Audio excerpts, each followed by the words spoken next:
Eala, the phenomenon. We didn't know, largely, the tennis community a year ago before her run in Miami, and now it's must-see TV and drawing maybe the biggest crowds anyone outside of Alcaraz Center and the like. She represents the Philippines, which is a country with more than 100 million people, but doesn't have a lot of history in tennis, and she's really leaned into it. 6 days after Muchova dismantled her 6-0, 6-2 in Miami, Alex Eala is already booked for Austria. The crowd goes wild wherever this woman walks, and Linz is next. Confirmed in the main draw of the 2026 Upper Austria Ladies Linz, a WTA 500 on indoor clay, April 6th to 12th. She arrives like a queen in Austria with something more dangerous than momentum. I'm really happy to advance to the next round. Obviously, it's not in the way I wanted it to end. This was definitely one of the bigger Filipino turnouts. New York was huge. A completely clean point slate. 0 to defend. Every point earned is pure profit. While the ranking sheet says number 45, the field in Linz says something different. Alexandrova, Raducanu, Ostapenko, Tauson, and Eala has already beaten players at that level this season. Another wonderful win for Alexandra Eala.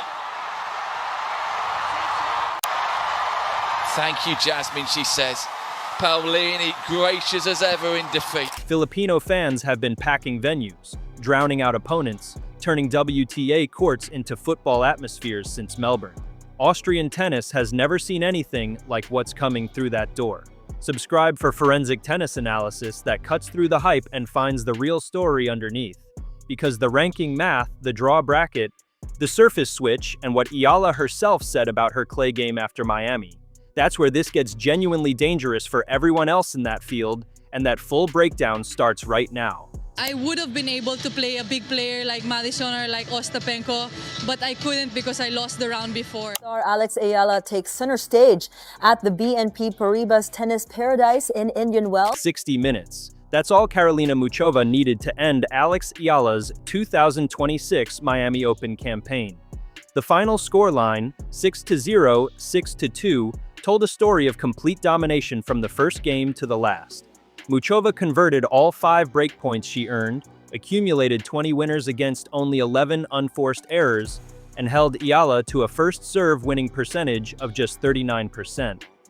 For a player who had walked into Hard Rock Stadium at a career-high number 29, the exit was blunt, clinical, and, for the tennis-literate viewer, deeply revealing about where Eala's game still has structural gaps. Her record against Czech opposition now sits at 0-12 on the WTA Tour. Linda Noskova ended her run in straight sets at Indian Wells 3 weeks earlier. Muchova simply confirmed the pattern in Miami with the same ruthless efficiency. What makes this particular defeat worth examining is not the loss itself. Top 14 players beat rising 20-year-olds in straight sets regularly, but the manner. Eala's first serve percentage hovered in territory that Brad Gilbert publicly flagged as needing dramatic improvement. Against a returner of Muchova's caliber, those numbers were never going to hold. None of that, however, is the actual story heading into Austria. Here is the structural reality that reframes everything about Linz. Eala entered Miami carrying 390 ranking points earned from her stunning 2025 semifinal run at the same tournament. A campaign that included victories over Iga Swiatek, Madison Keys, and Jelena Ostapenko before falling to Jessica Pegula in the last 4. Those 390 points expired the moment this year's Miami draw began. Her round of 16 exit produced only 120 replacement points, generating a net loss of 270 and dropping her from number 29 to approximately number 45 in the live rankings, with 1,255 points remaining on her card. Stripped of context, 1,255 points at number 45 reads as a setback. Placed inside the Linz Open's specific mathematical structure, the number transforms into the foundation of a genuine opportunity. Of course, the atmosphere in each tournament has been amazing, and it's been a different start this year than any other year I've ever had. Not to this extent, and I think the ceiling that Alex Eala has is obviously that much higher. And I'm going to bring in a little boxing here because my dad wanted me to be a boxer, but I chose tennis. But Eala did not compete at any tournament during the week of the Linz Open in 2025. No expiring points, no defending obligation, no mathematical anchor dragging her backward regardless of result. Every single ranking point she earns in Austria from April 6th onward is an uncontested net gain, the rarest kind of window available to a player already inside the top 50.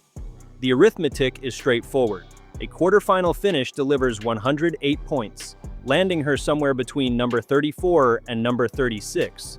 A modest improvement, but not a statement result. A semi-final run changes the picture entirely. 195 points lifts her total to 1,450, which at current standings would be sufficient to re-enter the top 30. The player currently sitting at number 30, Cristina Buxa of Spain, holds 1,446 points, 4 points separate Eala from erasing the entire Miami damage with one strong week in Austria. Above that threshold, the scenarios become genuinely ambitious. A finalist finish at Linz awards 325 points, raising her total to 1,580 and delivering a career-best ranking of approximately number 26, clearing Zheng Qinwen's current 1,553. Winning the entire tournament provides 500 points, a total of 1,755, and a career-best number 23 that would surpass Emma Raducanu's 1,680. a massive spot to be in for such a young talent, to have a sold-out crowd completely behind. To do well on the WTA Tour, I'm super proud of what I was able to accomplish. The player who walked out of Miami looking like a ranking casualty could walk out of Austria as the story of the clay swing's opening week. This is the detail that every mainstream analysis of the 2026 Linz Open has underplayed, and it carries significant weight for how Eala's chances should be properly assessed. The Upper Austria Ladies Linz has been a professional tennis fixture since 1987. For virtually the entirety of that history, the Design Center Linz hosted indoor hard-court tennis, the fast, low-bouncing surface that rewards aggressive ball striking and compact point construction. In 2026, for the first time in the tournament's history, the surface changes to indoor clay. This transition is not cosmetic. The entire competitive dynamic of the draw shifts with it. Rather than listing the mechanical differences in isolation, consider what indoor clay actually demands from a player. Rallies extend, the ball sits up higher off the bounce, and tactical patience replaces the premium on flat pace that hardcourt rewards. Topspin becomes a weapon rather than a stylistic choice. Physically, the surface absorbs pace rather than accelerating it, meaning the aggressive, penetrating ball striking that separated Alexandrova from the field in the 2025 hardcourt edition operates under different constraints on clay. All the emotions are coming because the tension was so high, especially during that second set. She's a great opponent, obviously being top 10 and a former champion here. So to be able to compete with her at this level is a great achievement for me. The critical implication for Eala's draw is this: no player in the 2026 Linz field carries any competitive advantage earned on this specific surface configuration at this venue. Alexandrova's 2025 Linz title and Ostapenko's 2024 championship were both earned on hard court. Those results reveal something about each player's indoor game under pressure, but nothing about how they will adapt to a surface the Design Center has never hosted. The experience gap that traditionally punished Eala on clay narrows considerably when the venue itself has no clay history to draw from. Eala enters unseeded, projected at number 45 following the Miami ranking adjustment. The seeded contingent she faces is formidable on paper and genuinely dangerous in practice. Ekaterina Alexandrova holds the defending champion's position and enters as the likely top seed based on her current number 11 ranking. Her 2025 Linz title came in a 3-set final over Diana Yastremska, 6-2, 3-6, 7-5, demonstrating the kind of competitive depth that separates hardcourt specialists from one-dimensional hitters. Crucially, Eala already has a 2026 data point against Alexandrova, a 6-3, 6-3 loss at the Abu Dhabi WTA 500 in February. The Russians' flat, aggressive game on hardcourt was the difference that day. Whether that same profile translates to clay with equal authority is a question neither player has answered yet in 2026. Klara Tauson and Lyudmila Samsonova enter among the top seeds based on current rankings of number 17 and number 19 respectively. Emma Raducanu, the 2021 US Open champion, is also in the field, ranked number 24 and carrying her own complex relationship with clay court tennis into Austria. Beyond that tier, Yelena Ostapenko brings the 2024 Linz title to a surface that fundamentally suits her power game, less than the hardcourt edition she won. Vondrousova, Krejcikova, and Pliskova add further Grand Slam experience to a draw that is legitimately stacked for a 500-level event in early April. Sorana Cirstea and Diana Yastremska round out a field that offers no easy paths at any bracket position. For the unseeded Eala, draw placement becomes critical. A favorable quarter of the bracket, one that avoids Alexandrova until the final, or places lower-ranked seeds between her and the top half, could realistically carry her deep into the tournament. Winning a WTA 500 as an unseeded player is not unprecedented, and Eala's 2-1 record against top 10 opponents in 2026 already establishes she can produce results against elite competition when the conditions align. Filipino tennis ace Alex Eala has officially broken into the WTA top 40. Alex Eala is set to compete in the singles and doubles events. With energy like that, you don't get tired, so it was good.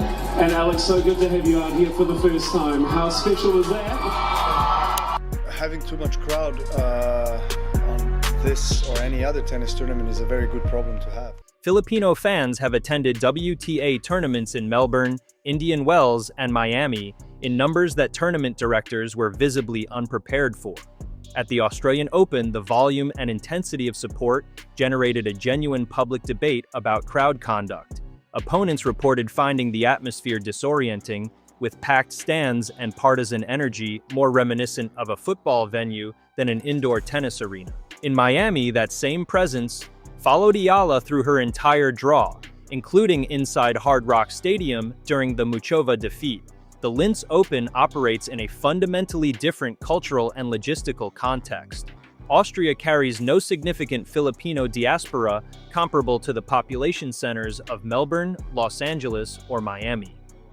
The Design Center is an indoor venue with controlled capacity, intimate by WTA 500 standards, and a European tennis audience accustomed to the quieter rhythms of continental clay court culture. What descends on Linz in April is not simply a player making her tournament debut.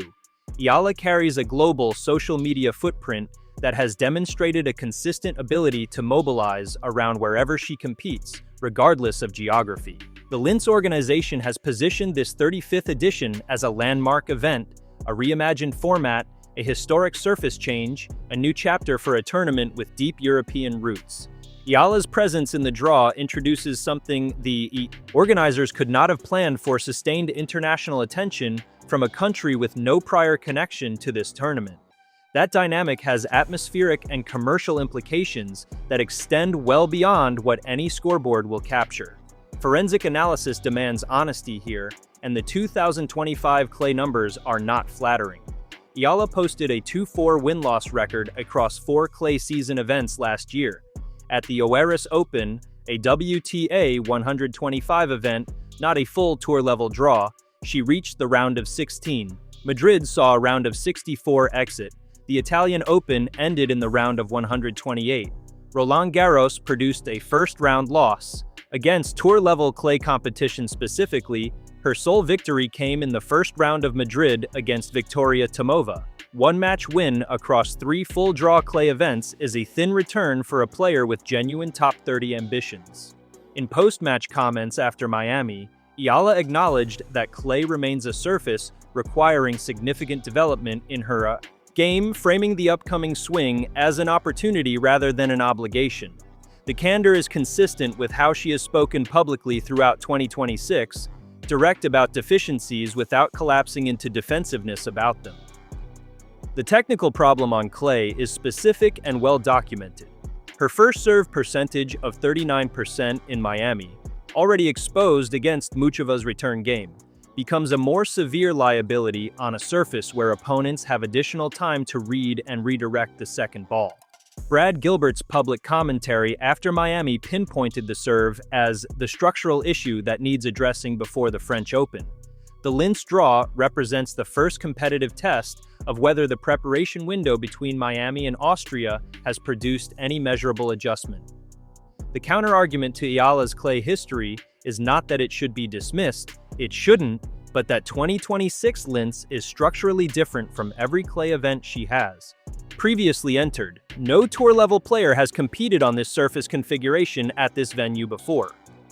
The accumulated clay court match experience that typically separates clay specialists from hard court converts provides a smaller competitive edge at a venue where everyone is, in their own way, starting from scratch. The 2026 clay season runs from Linz in early April through Roland Garros in late May. Across that entire stretch, Eala is defending only 67 ranking points, a figure that makes the next 2 months an almost unobstructed window for net gains relative to the rest of the field. Linz sits at the front of that window, and a strong result here does not merely generate points. Beyond the 195 points a semifinal produces, reaching the last 4 in Austria confirms Eala as a credible clay court presence rather than a hard court specialist attempting to survive on an uncongenial surface. Match play on indoor clay before the outdoor red clay season begins in earnest. At Madrid and Rome carries tactical value that does not appear on any ranking sheet. Competitive confidence built inside the design center translates directly into how she approaches the draw in the next 2 stops. The inverse scenario carries its own weight. An early exit, round of 16 or round of 32, produces minimal points, leaves her ranked in the mid to high 40s, and sends her into Madrid and Rome without ceding protection or the psychological foundation of a competitive clay result. For a player whose French Open seeding status depends significantly on what unfolds in the next 6 weeks, the stakes inside the design center are not abstract. They are measurable, sequenced, and consequential in ways that compound beyond Linz itself. The broader picture is worth stating plainly. Eala began 2026 ranked outside the top 100 on clay points. Her hard court results pulled her to a career-high number 29 before Miami stripped the gains back. The clay season is the next.